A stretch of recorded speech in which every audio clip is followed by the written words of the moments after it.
হচ্ছে এটি কোনো কি কারণে আগুনটি লেগেছে তা নিয়ে এখনো নিশ্চিত হওয়া যায়নি। ইতিমধ্যে 5টি ইউনিট, ফায়ার সার্ভিসের 5টি ইউনিট ঘটনাস্থলে পৌঁছেছে। ঘটনাস্থলে আরও ইউনিট যাওয়ার প্রস্তুতি নিয়েছে ফায়ার সার্ভিস।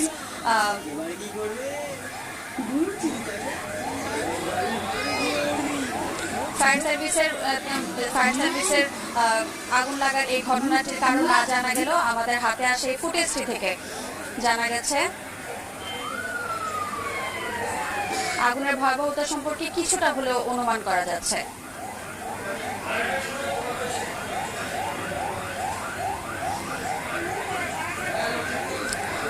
আমরা দেখছি দুপুর 2টায় ফায়ার সার্ভিসের কার্গো সেকশনে আগুনটি লাগে।